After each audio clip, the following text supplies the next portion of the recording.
Hello, beautiful souls. Welcome to Starseed Gathering. I have beautiful Nita with me today that's going to talk about her spiritual journey. She's going to explain a bit more how she developed her beautiful career as a trauma informed holistic coach. She does a lot of different things serving men and women.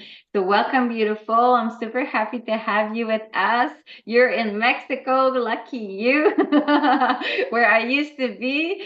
Welcome, beautiful. Tell us a bit more about you to start with.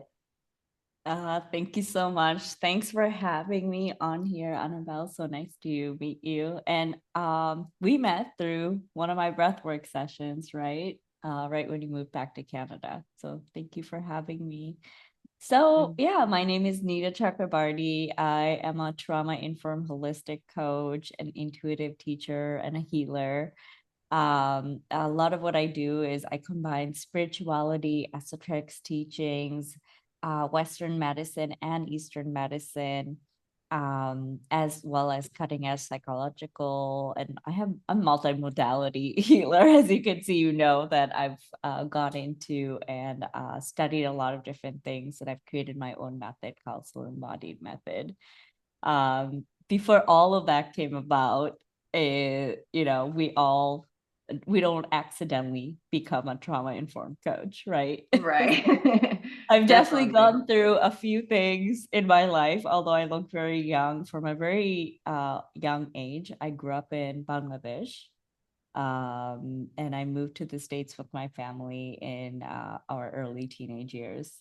So I grew up in my parents are Hindu and Bangladesh is a Muslim country. So I already grew up like as a minority in a society that I wasn't quite accepted. So I had to, you know, work really hard. It's same with my parents. They've gone through a terrible, like, if you can think about like my ancestors and like all the war and everything they have gone through, it's like it's so deep and profound in my DNA, like what the abuse and the things that we've gone through. So I grew up in this society where women were suppressed. So that was one of my first, um, observation. And also parents who are not prepared to have kids. I've had a lot of abuse, sexual assault, even like molestation as a child, which is one of my deepest, darkest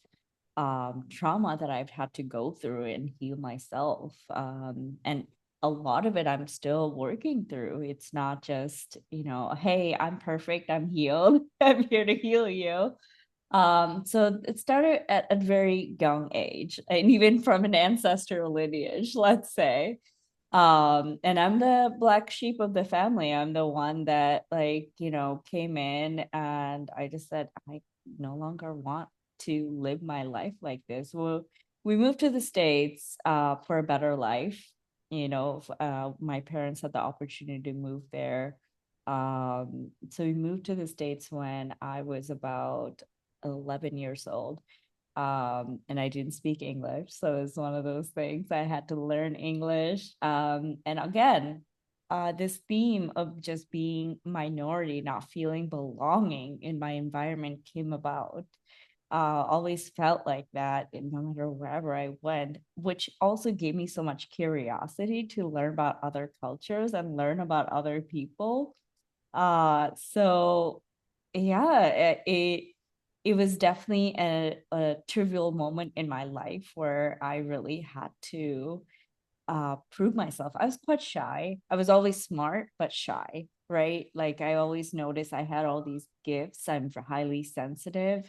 Two of my gifts are clairvoyance and forgive me, claircognizant and clairsentient. Those are the I call it the lunar gifts. I'm very, very sensitive. I have psychic dreams, and all of those were really present as a child, because I grew up with such masculine father, and he tends to be more achievement oriented, success oriented.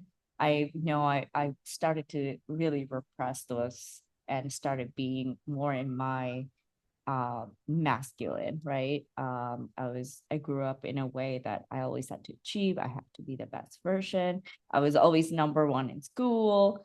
like I wasn't able to really go into my creative endeavors as much. And what's funny is, as an adult, is like I'm fulfilling my childhood's wishes and doing those things. Oh, yay. Yeah.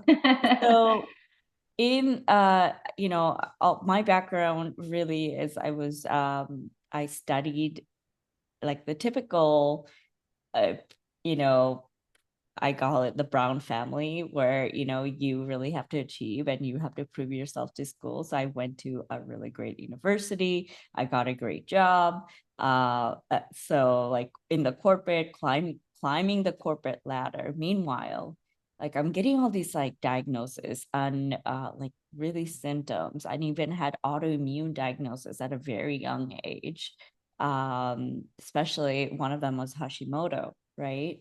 And as age of 18, I'm getting hormonal issues, and I have adrenaline fatigue and all of these. And I'm still pushing, getting through college, getting through university. I was on, you know, medicine forever, like, well, not pharmaceutical medicines. And I'm like in corporate world, still pushing, still doing doing all that I can and achieving those titles and doing well. And at some point, and this was when I had moved to San Francisco for a consulting gig. And at some point I just kind of like completely shut down, completely became like dissociated jello. Like I was so fatigued, I was so exhausted that I couldn't move anymore. And that's when like a lot of my serious depression, a lot of those emotions kicked in, and I honestly couldn't do work anymore. I had to go to my boss and to be like, I need to take a sabbatical. you know and this is like after years and years of battling all of these health issues. And I was finally like, all right, it's time to take a break. And I started this 1 year sabbatical, traveling around Europe, just learning about different cultures, really venturing out with no goal or aim in mind for the first time in my life, and just to enjoy and see what's out there.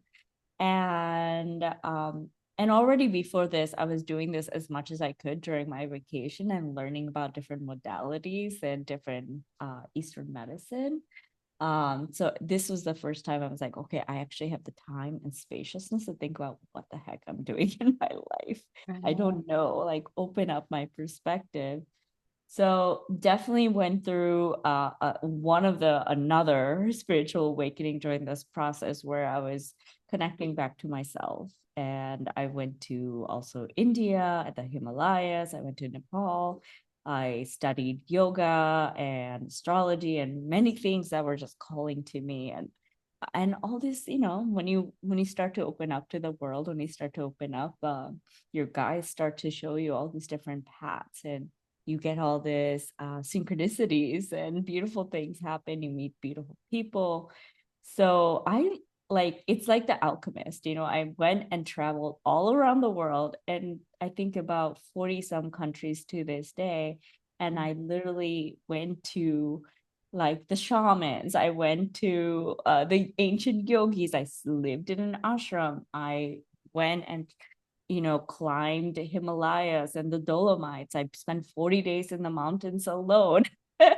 I forget some of my stories, and all of these literally have shown me a spiritual truth and opened me up in psychic and intuitive way that I mean, I can't even explain it.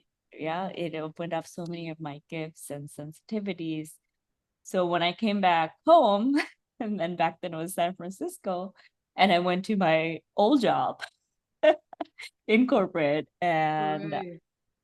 and went back to my old friends. I just I once again I was in a thing. I'm like, okay, I am not the same person anymore. What do I do? This like I, I don't know what to do.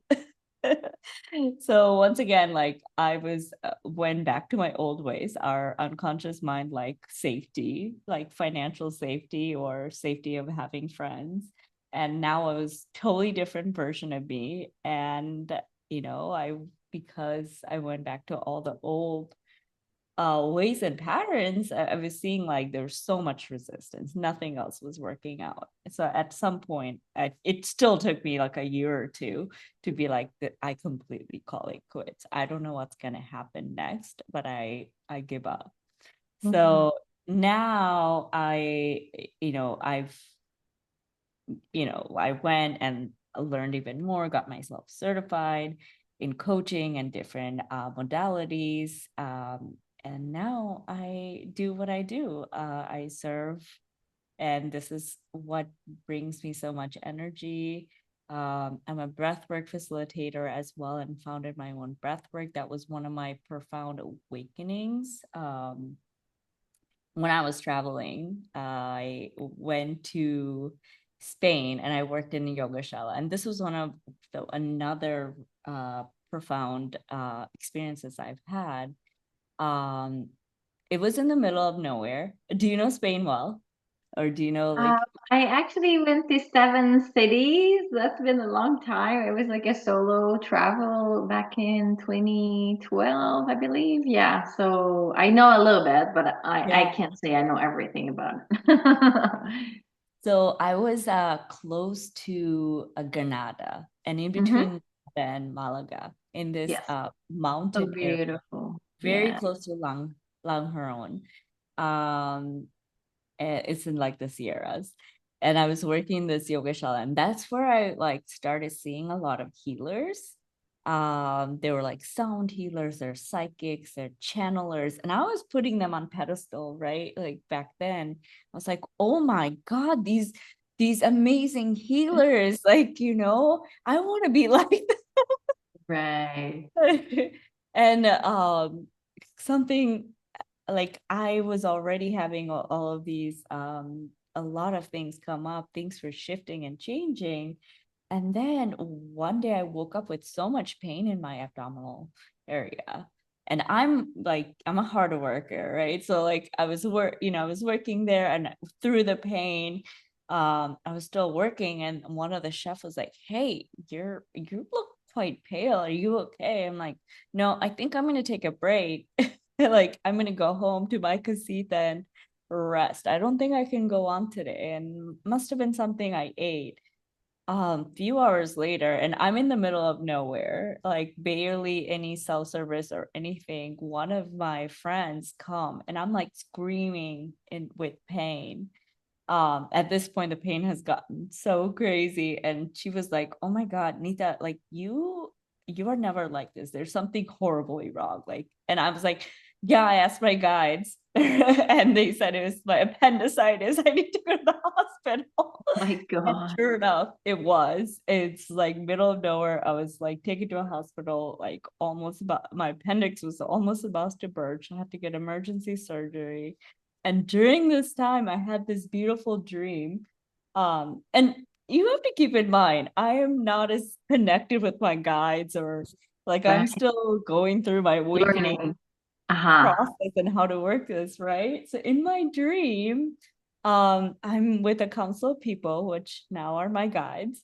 And I was like, "Hey, my life is a hot mess.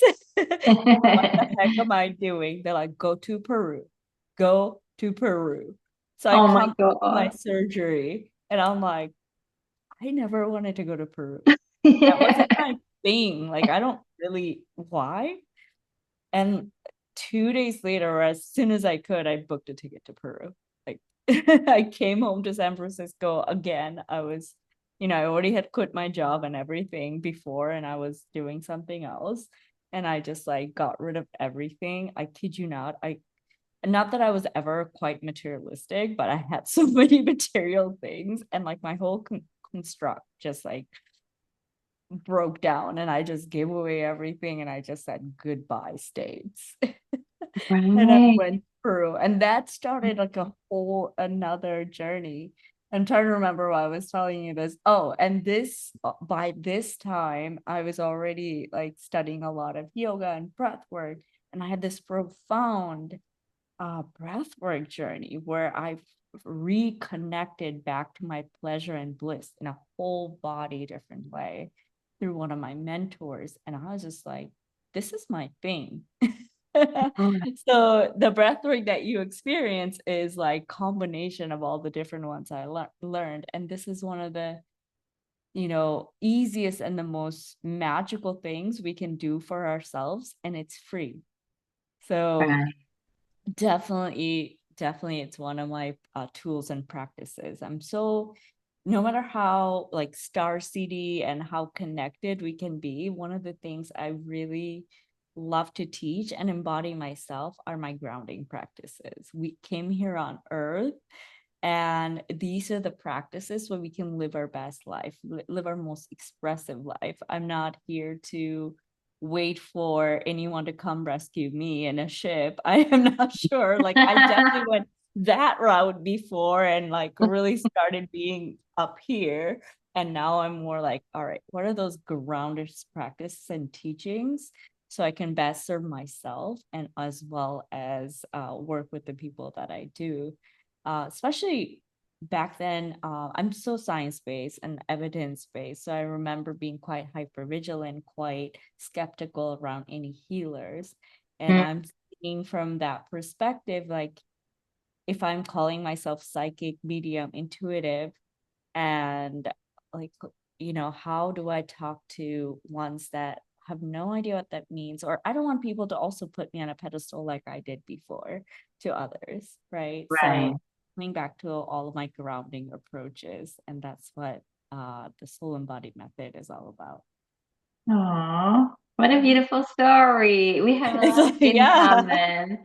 It's well, of course, probably not. Well, I always felt, I would say for myself, like the trauma definitely since a very young age and sexual assaults and things like that as well, feeling like the outcaster of my group and my family, the dark, yeah, the black sheep of the family, definitely 100%.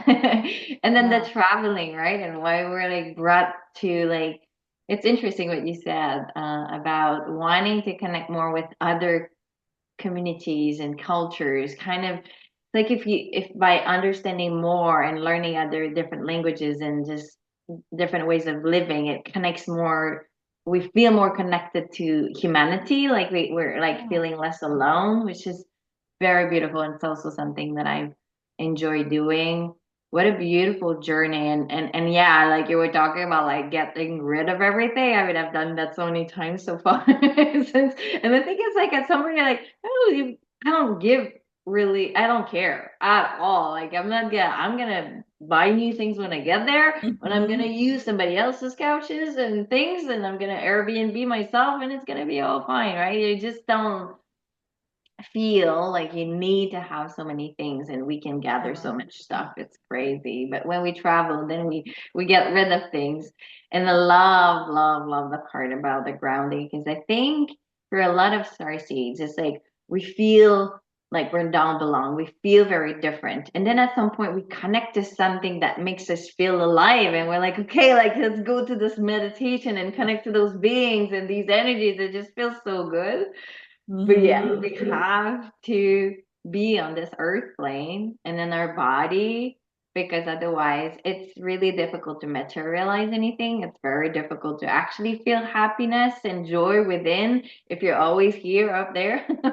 Although it's exciting, but it's just during your meditation or during like this small amount of time during your day. How can you prolong that and actually live your truth? And as you said, embody it. So I love Yeah. that you're helping people do that. Beautiful. Thank you. And the material thing, I have to admit, that was a learned lesson. A lot of us, and maybe it's a personal opinion, I did get rid of all my things. I did go the yogic route and I meditated a lot. I did yoga. I had no attachment, but that wasn't my soul's highest truth. My soul's highest truth is to live and thrive abundantly so I can help others do the same. And that, I think that's why I attract a certain resonance of people that come to me, is like being that grounded self. And it's never one or the other. Like the yogic with no attachment, they have their resonance too, and that's okay. Just it took me so many years of thinking that that's just what real spirituality is like, and then come home to myself and like, what is my authentic truth? I love that. Yeah, because there's so many things out there, and I think we try to fit with like themes that we hear, and then some teachers, as you said, that were like, "Oh my God, they know so much. They probably know more than me." And but no, they don't know more than you because you have your own divine connection with your soul. Nobody else has that. So how can you reconnect? And as you said, I think maybe we go to extremes, right? We have a lot of things and then we're like, okay, yeah, I need to get rid of everything. And then like, we're like, okay, yeah, but no, I want to actually to have like a comfortable living. Like, I don't want to be living in the street either, right? It's like, I want to have this comfort and I'm worth having this abundant life without feeling shame for it. And it comes from a different place. It doesn't come from, okay, I need all of this stuff because I want to prove myself, for example. It's more like, no, I'm worthy of it all, and there's no limit to what I can actually create in my life. Yeah. And it comes from like, if you have those hidden desires and you're living the opposite life, you're going to have a lot of resistance, you know? So there's a lot of lesson to be learned. And one of the key things you said is shame and worthiness, right? Like shame is at the bottom of the bottom when it comes to the frequency, the disempowering emotions. And that's one of the things I'm still healing within myself, and my worthiness is when I'm not claiming my worth and I'm not claiming my space. And it same goes with anyone that I attract, is like us people who are more spiritual, who are open. We're here to serve. I like to invite them into thinking like, are you going to be more purposeful and impactful if you, we're talking about the topic of, like going in a sense, like, let's get rid of everything. And, like we have this idea of maybe not living abundantly. How can you make more impact in this world? So that's one of the things too, I love to speak about, is like, it is our duty and our responsibility to show up to however we can in our more thriving states. And that doesn't mean I'm fully embodied in that right now. Me showing up on camera is still hard for me, you know? It doesn't But look like it though. You're doing great. yeah, it comes with practice. It's like nothing is natural. It really comes with practice and doing it over and over again. All of us, yeah, maybe we were born with certain gifts, and all of your psychic and intuitive light language, all of those gifts, one day you didn't just like, you probably discovered it, and then you're like, what do I do with it? And you Right. followed a certain path and you practice it. You've done it so many times, now you Trusting. embody it. Mhm, Yeah, mhm. deep trust and faith. Right. I get you. Definitely. Definitely. Yeah, I really love that you're what you're sharing. And just I think it's really interesting to have this self-reflection, right? How and we all know if we are actually in lack, we touch less people because we're actually lacking ourselves. It's like it's hard to touch others. But once we embody more of those codes of abundance and live, as you said, for some people being abundant will be to live in a house surrounded of trees, and for other people it'll be a bit more luxurious, but there's nothing wrong with anything. It's just like Oh. what resonates the most to you, where do you thrive the most, and it's Mm-hmm. actually being in alignment with that and allowing yourself to live that life, getting, deprogramming yourself that you're not worthy of it, that it's shameful or whatever in your past and whatever, and really allowing yourself to get there, because that's where I think our energy field is even more extended. Then we touch more, so then we're more happy. Then all of the things that we do have so much more impact. Yeah. And it's the same when it goes for a lot of it, as you can see, like for me, it's all about like, I like to like go really deeply there. If someone, I went to all of these healers and I went to all of these shamans, like in order to heal myself, but I gave my power away to them. I was putting them Right. on pedestals, right? And what I did instead was I said, I want to learn how you do what you do so I can heal myself and teach others. And when someone comes to me, yes, like, like healers hold a certain frequency, so we can activate a lot of things.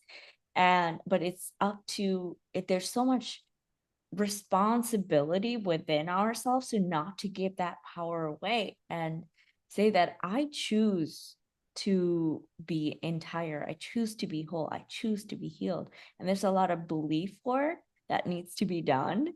And same with like there all of these things that we go through, like shaming ourselves, self-criticizing, anything that we go through, and we go to a healer and we say, okay, heal me. That's not how it works. you got, I know. got to meet us Giving halfway. you the key to the car, just drive me wherever I need to be. Go away. Right. Yeah, like Yeah. we hold that frequency, of course, and we can activate it. And there's a science behind all of this too. And that's why I talk about the nervous system and how actually the nervous system works, because I talk about nervous system regulation, and the true science behind it, all of it is like we're holding a certain frequency, holding a certain biological and physiological responses to have someone meet us. It's like a tuning fork. So for here, and we're frequenting at a certain stage, at some point the people that we're around will automatically attune to it.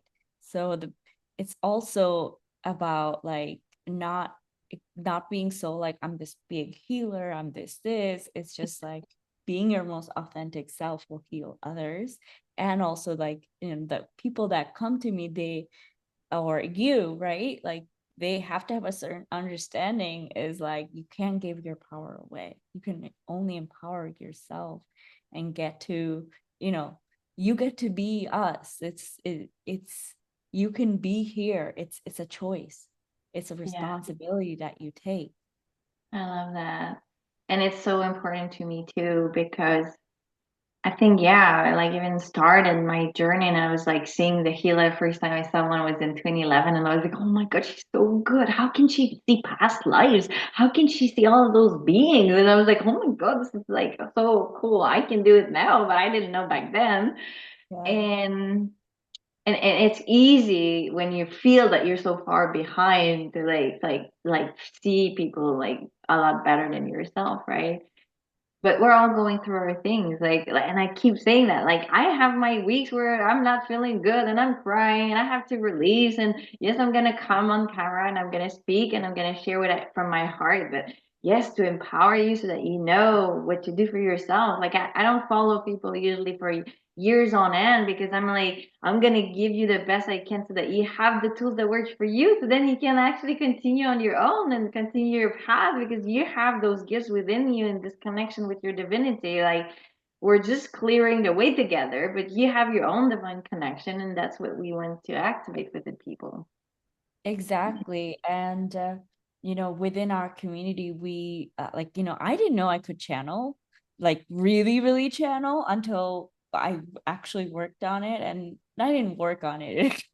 It kind of just, I realized I was always channeling, right? And we were channeling different beings. And right now, I see on YouTube and social media, it's so popular to get connect with the galactic, connect with our galactic star seeds, our ancient beings. And for me, I have I guess we're all souls, right? We have a lot of connection. One of the main thing we can do is learn how to discern. And Yeah. last year I had with a collaborator, we channeled a whole course, and it was about divine feminine awakening. That was coming up a lot. I had felt like I had already gone through that journey, but there were a lot of goddesses, priestesses like Isis, Hathor, segment those kind of energies that were around me. And I was still quite new to channeling and I wasn't sure what to do. But I'm like, okay, if I have this certain gift, if I'm getting these downloads, I'm going to do something about it. So I created an entire course with my collaborator and a partner, and she helped me even get into a better channeler. It was Sierra. She's been on your show, so I want to give her a Yeah, shout out too. beautiful. Mhm. Definitely helped me with my channeling abilities. And and then I came to this conclusion because this course was like one of the most beautiful things we've done. We've had beautiful women. We initiated women into high priestesshood. And I went this whole another journey. And then I just came back and I said, you know what? I'm seeing this whole, like, I was seeing things from such different perspective where I was like, yes, I see so much in this and how it transformed. And I like kind of let God in different ways. And at the same time, now I only channel source and my higher self. And I always come back to that truth, and not because I welcome these beings. I just have a larger discernment now that I've like come into more lessons, come into more of learning who I am. But I wouldn't have learned if I didn't go through that another piece of awakening, right? So, star seeds, and I get really excited too. I'm like, what are the Lyrans? Oh my God, my Lyran guides. Or like I have so many beings that are around me, and at the end of the day realizing like I have also some, if not more, free will, and I can choose. Like, I there's so much in my path that has been shown, is like there's so, like, you just have to go back to your heart and your higher self. And now, who's closest to your higher self? Your inner child, that Mhm. innocent inner child is closest to your higher self, closest to source. And like at the end of the day, I think we must have, before we got on this call, we had a little chat, and I'm like, yeah, like we are like adults reconnecting with their inner child and fulfilling all of his and her desires at the moment. So when life gets heavy, when we get into these like galactic, and we get into astral realms, really we're here on earth. and like that little child is calling you. Yeah, how can you enjoy life here? How can we actually experience the joy that we maybe could not so much because of trauma, because of difficult situation in our family and everything else? Yeah, I love that. And I think it would be really cool if you could help us with grounding as we end this beautiful podcast. Could you share a bit of your beautiful gift? Nita is really good with so many different things, but breath work. So that would be really nice to experience your energy right now if you're Yeah. feeling So this calm. isn't the long breath work that we do. If you do want to get into long breath work, you can feel free to share with the audience my free membership for breath work and anything else that I've shared with you. This is just a simple grounding technique. I want you to invite in everyone to just put your feet on the ground if you can, and connect with your body. Take a deep inhale through your nose and out through your mouth with a sigh. Start connecting with your body, just dropping into yourself wherever you are, sitting or standing, feeling held by the ground, feeling the energies all around you. And let's take a deep inhale in, out with a sigh. Start connecting with your energy centers, connecting from above. Imagine a deep golden light, this beautiful light coming down onto you through your crown chakra and completely cleansing out your body through your crown chakra, all inhale, your head and your face, your neck, going down to your shoulders, down to your abdominals and all of your back, down to your legs, your calves, your feet, and grounding in, asking Mother Earth, Gaia, Pachamama, to take anything that is no longer serving you, feeling more planted and grounded. And you can even imagine if you're near a tree, connecting yourself and your roots down to that tree that goes all the way down to Earth's core. Taking a deep inhale in, letting out with a sigh. Once again, deep inhale, letting out with a sigh. Connecting with your heart space, connecting with your bottom of your diaphragm, your womb space, your sacral chakra. Perhaps putting a hand on your heart and hand on your sacral chakra, which is at the bottom, right down your belly button. And feeling into your body, inhaling from your belly and exhaling. Inhaling from your belly, making it fill up like a balloon. Your chest doesn't move. And exhaling with your mouth open. And this is called belly breathing. So you inhale, expand your belly like a balloon, and exhale. I always recommend when you're really taking grounding approaches and getting yourself grounded, you inhale with your nose. Our mouth is not to be breathed through. Our nose is for breathing. And that's how we get more grounding breath. In my practice, I teach you different ways of breathing. And yes, we use mouth breathing, but those are for certain practices. Day to day, when you're breathing, always breathe with your nose and from your belly. So once again, try this a few more times with me or on your own. Inhale from your belly, filling up like a balloon. And exhaling to sigh, releasing anything that no longer serves you, asking Mother Gaia to take it all away and transmute that energy. Use your voice, use the sigh. Inhale.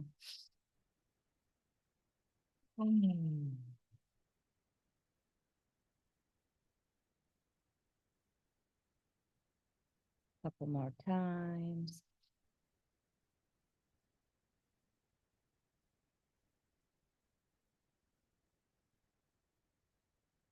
Last one, letting it all go and shaking it all out. Move your body, move your shoulders, and and if you feel the call to just shake it all out, coming back to your body and coming back to yourself. So that's a little nervous system reset for you today. Oh, how beautiful this was. Thank you, beautiful soul. What a beautiful chat. I think we could have chatted for like 3 hours. I'm glad you're a good timekeeper. Really appreciate it. It was really beautiful to see you, to connect with you, Nita. I will leave all of your information below. Please communicate with her for anything. If you'd like to join her breathwork, it's wonderful. It's going to rejuvenate you every time. And it was really a pleasure again to see you here, beautiful soul. You too. So good to catch up and hope to see you at our next session. And thank you again for having me in this lovely chat. Oh, you're so welcome. Thank you, beautiful soul. And I'll see you all in the next one. Bye, everyone.